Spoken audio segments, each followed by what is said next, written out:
So we have joining us in our Lagos studio someone you probably fallen in love with her voice on radio. But guess what? We thought, hey, let's bring her on TV yet another time. Ladies and gentlemen, Bimi Olatero Lagbegi, media personality, entrepreneur, filmmaker, joins us Thank you. today. Thank you. Good morning. Good morning, Good Bimi. morning to you. How are you doing? I'm great. How are you? We're great. We're excited You to all have a look great. conversation with you. Who's the stylist? I mean, We woke up and wore the cloth. I love We it. woke up like this, Woke right? up As like I this. say. So, Bemi, a lot of people fell in love with you on radio, your voice, your personality, just the whole package, right? And you've done radio for how many years? I left radio in 2021. Yeah. So it was 16 years. 16 Yes. years. So you are literally the voice a lot of people grew up listening. For those in Lagos, It makes me sound like I'm really old. I'm very young. So yes, from 2005 to Yeah. 2021. and your journey is quite interesting. Started from the NTA. Yes, so I served at NTA for my NYSC. Yeah. I always had this dream of being like a news anchor. And yeah, so I got that experience a little bit, not as an anchor, but as a reporter, a junior reporter at NTA. And at the same time, I started working with Cool FM. And that's where I met Dan Foster. And then we basically hosted the Good Morning Nigeria show for a couple of years until I got my own show. And then eventually I left to the Beat, 99.9. And I was at the Beat for 12 years, actually. 4 years at Cool FM, 12 years at the Beat. Amazing. Now, the reason we're having this conversation is a lot of young people want to be like you, want to be like us. A lot of people generally, you get messages from time to time. I wish I worked on TV like you or in radio like you. So I wanted to really bring them a POV, first, person POV of what it is like, the journey, what kind of mindset do you need to have, what kind of skill set do you need to have, how do you just make it work for you while you're contributing to it? So in all of your years, and I know you still have a lot that you're doing, which we'll talk about, Yeah. what have been the guiding principles for you to excel, to stand out, and to be the very best? I think, first of all, you have to be comfortable in your own self. Don't try to be like anybody else. Have a great work ethic. Be a curious person. Know a little bit about everything. And just because really radio evolved at least I would say in Lagos too. They were interested in your personality. They will want to know. They know that you are a certain way. They know maybe you are very witty or very serious or very funny or very comical. So you have to be comfortable with yourself. Speak as you are. Don't try to imitate anyone. Because when there's a time when fake accents were a thing, and it was so obvious. Like, please stop. So things like that. Also, be curious. Be ready to work. Be ready to make the best out of every situation, wherever you are, and you will go far. Really, go far. Do the work. I started at a time where there was no social media. There were no blogs. So you were really there for the job. And what I found later on is that social media became a thing. We became more popular, and then people were like, "Oh, I want to do that." And then the interns, when they will come for maybe their IT and stuff, they'll be like, "Oh, this is actually a job. Yes, Yeah. it's a job." You really have to focus and do what you're supposed to do. You could show up to work one day and they tell you you're going to interview this person, and you're like, I have to really do quick research, or they can send you somewhere and you have to deliver. So basically, just be ready to do the job. I know that it's not going to be as glamorous, it's not going to be as fun as it appears, but you will have fun, but you still have to do the work. Yeah, I wanted to talk about your enterprise element because that's one of the things when I used to listen to you on the radio. At the time, I was listening to radio a lot. So at that time, music. And now we do a lot of talking. Yeah. So it's a different kettle of fish. You stood out not trying to sound British or trying to be a cultural fan in that sense. You just do your thing. But before we know, started doing other things and branching out to your enterprise element. Tell us about that part of you. Because I think I read a story where you said, I think it was the shoes you were doing. They had big foot or big feet or Yes. something in that Yes. light. Because a lot of people sometimes they get locked in one space. They don't know how to evolve or accommodate other things that they are they have the potential for. But you were able to do that, and you're still doing that. Talk to us about that. Okay, first of all, it was very necessary because, again, the pay for an on-air personality is not that great, especially your salary from where, the media. You're I'm not trying to casting the throw- industry. Let's just be honest. Nobody here is living like Otedola or, the billionaires. So I had to think fast and say, okay, what am I going to do to make extra money? And so I started to do, it was first of all rechargeable fans. I'm sorry? I didn't read that brief. Rechargeable fans, like back in the day, I would post it on Facebook and on what's it called, BlackBerry Messenger. I A remember whole those days. OAP. Yeah, you have to sell because I had to think about it like this because there were some people who were doing some funny things for cash, and I wasn't ready for that. I'm not going to judge anybody, but I was like, I need to make money and not be ashamed about where the money is coming from. So that was where it started from, and then I started to sell shoes. Look, my friends joke that there's nothing I haven't sold from. Look, at some point I sold diesel, at some point I sold hair, at Come some on, point you I sold sold diesel. stockfish in carton. I had that one. Yeah, so That made things me like that. chuckle. Yeah. So and then I also realized that when I would travel, whether I was here or when I would travel maybe for summer or something, it was difficult to find my shoe size. And it's not like I have like giants, it was just a US 11 or a UK 9. But I realized that most people would stop stocking, which is like a 43. So people would stop stocking from 41. So a lot of women like me would have issues finding shoes. So what I would do was, get an extra suitcase and load it up with shoes. Come back to sell. So same thing, Facebook. If you go there today, you will still see the posts. I'll take a picture. Facebook, BlackBerry Messenger, and so on, and Twitter. And then from there, I now decided, you know what, let me just look into this and actually create my own shoe line. And that's where Gbemisoke Shoes was born in 2014. So it's 10 years this year, and we're actually celebrating our 10th year anniversary. It has not been easy, I have to tell you, because when I first started, the dollar rate was, goodness me, I think The 100 dollar had a conscience. Oh yeah, it was 120 something naira, and then that same year it went to 300 and something. And I remember sitting on the floor crying like, who sent me? What am I going to do? If only you knew that it Listen, so it's not been easy, Wow. but look, you just find a way. So from there, I've done so many things. I used to MC weddings, MC events. At some point, I went into acting just really briefly. It wasn't. I have to say, shout out to the actors and actresses. It is a tough job. And then from there, we started to host a TV show. Tools and I used to do this thing. Tools would do the afternoon show, and then I would take over from her.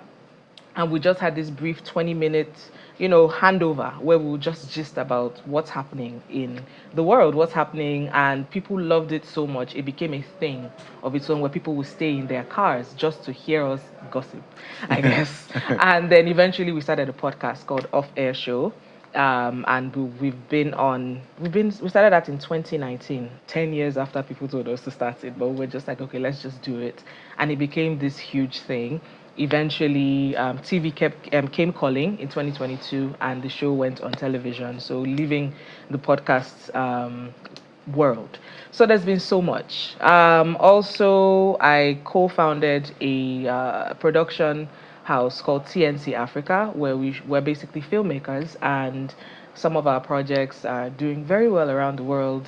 This year alone, we've been selected for film festivals in Canada, in America, in the UK. One of our films just won Best UK Film at the Poppy Jasper Film Festival. Look, my point is, just keep hustling, keep working. And this is the era where the economy is a bit funny. So you might want to find a few things to put more money in your pockets. What other things? Insta nail for busy women. Press on nails, basically. Get your nails done in 5 minutes. I almost want to ask, Gbemi, what is it that you have not done? I think that's a real question. I'm just trying to do as much as I can while I'm here. I'm also greatly inspired by my late friend, Tosin Buckner. Tosin was an actor, a lawyer, a writer, an on-air personality, a businesswoman. You're here for hopefully, as long as you are going to be here, why not tap into all the talents? And if it works, it works. If it doesn't work, you move on to the next thing. I like that. You know? I like your spirit. It's like you keep, evolving You have from to. egg to lava, lava to You have pupa. to. I Sorry actually about the forgot comparison. No, it's okay. I Yeah. had to mention something. Also, in 2023, I was VP of marketing for Waka Now. I'm no longer there, but it was quite an interesting experience to be in corporate for such a short period. I learned so much, met such wonderful people. So there's nothing you cannot do. Just apply yourself. Your story is pretty inspiring, and I've heard that you're also exporting shoes as well. Yes, the shoes are not made here. Yeah. We tried it. It didn't quite work out, but yeah. So it's a lot. So many do not know also that you are royalty. You are the granddaughter of the late Olowo Owowo. So Yes. apart from the entrepreneurship part of it, I wonder if you're going to be a regent sometime soon No, along the line. thank you. I love everybody. Shout out to Owo, but no, thank you. But talk to us about how perhaps somewhere along the line you may have overcome self-doubt, what we call imposter syndrome, before you arrived at this, conglomerate level of leadership in business that you are now. I think it's a daily job. I think even a job like being a parent, for the longest time I was scared, like, okay, so what sort of parent am I going to be? Because I have a daughter, she's 4, and I was so afraid, like, I don't want to be the cause of anybody's issues. Am I okay as a person? Am I doing the best that I can do? I think it's a daily thing. You have to seek to be better. Don't be delusional. Don't think that you are perfect. You don't do any wrong. Learn to audit yourself. Okay, today was a good day. What did I do well? What should I be better at? And as a person at your job, just whatever it is or whatever challenge, whatever task you're given, just don't be lazy. Because I feel like people who are lazy, you're not trying to do better. You're not trying to be better. Do the research. Even as a parent, do the research. Nothing prepares you so much, but you keep learning. Now we have gentle parents. So but you kind of mix it a little bit with some old school parenting. So there's so much, and that's why I mentioned. So it's not even just about the job. You just want to make sure that you raise this well-grounded, kind human being. So that you have to keep thinking, gosh, am I doing it? Am I doing better? Even if I'm not doing the best right now, let me strive to continue to do better. And you have to be your own, what's that thing now? Motivational speaker. You can do it, you can do it. Even if you hiss when you get to your job, just be like, let me just do my job. Let me do it. As a broadcast journalist, how did you arrive? Because you're right that we're not the best earners. How did you get the initial capital for your first batch of export of Bemisoke shoes? I emptied every penny I had. Every single penny that I had, I emptied everything. And at that point, I was just like, I don't even know if I'm going to have money for petrol the next week, but let's just see. It was just too much of a... If I had left it alone, I had not done anything about it, and I see maybe years down the line people are doing it, I will forever kick myself like, why didn't I try? And let me just tell you now, when the first batch of shoes arrived in 2014, I had a tiny little studio apartment in Oniru, and these 600 pairs of shoes arrived, and I was afraid because I was like, who asked me? It's one thing when you are doing it. It's another thing when they finally hear and you're like, why did I do this? So I kept some in my parents' house, kept some in a colleague's garage, and I was climbing over these shoes because that's how small my apartment was. Every day for months, until one day I was like, your money, let's not waste money here. Let's try and figure this out. So I didn't have any money for advertising or anything. I had a friend who was great with branding. I reached out to him. I said, please help me design some sort of logo. Reached out to, so you also have to leverage your resources. Yeah. A stylish friend of mine was the one who styled the first shoot because I was like, I don't know what I'm doing, but please help. And this is why you have to reach out and surround yourself with resourceful people and also be a resource to those people as well. Obemi. And yeah. We can take 2 hours with you, just keep chatting. Again, all of us had radio experience. Yeah. So we can relate. It's something that we can all relate. And you're wearing Bemisoke, just Yes, Yeah. I am. just to be clear. Yes. But a Beautiful little gold bird, Bemisoke Thank you. shoes, by Thank the you. way. absolutely, a little bird told me that someone very dear to you had always wish that you worked on Channels Television as My dad. as a newscaster. My dad. So we thought, let's do this on the show today. We're going to give you a script from the news. You're going to do the news for us Let's do live it. on the morning brief. Let's Yeah. do it. Are you ready for this, baby? I'm ready. So, Mimi, that is your camera right there. Okay. So you're going to get the script. We just have 2 stories for you. All right. Not too heavy stories, just Okay. light stories. Okay. And you do the news. You tell us Okay. your name. All right. Are you ready right now? We are You're ready. Okay. So you ready? Let's do this. My name is Gbemi Olateru Olagbegi, and this is the news on Channels Television. Teachers and nurses in the Federal Capital Territory have staged a protest over the non-implementation of the national minimum wage and the staggering backlog of allowances, some stretching back 2 years. The aggrieved members of the Nigerian Union of Teachers and the National Association of Nurses and Midwives converged on the Nigeria Labour Congress headquarters, their placards bearing strong messages directed at authorities to address their grievances. Their demands are clear: immediate intervention from the FCT minister to resolve this protracted issue. The protesting workers are also leveling serious accusations against area council chairmen, alleging a severe neglect of both the health and education sectors within their respective councils. Baby's come for our jobs.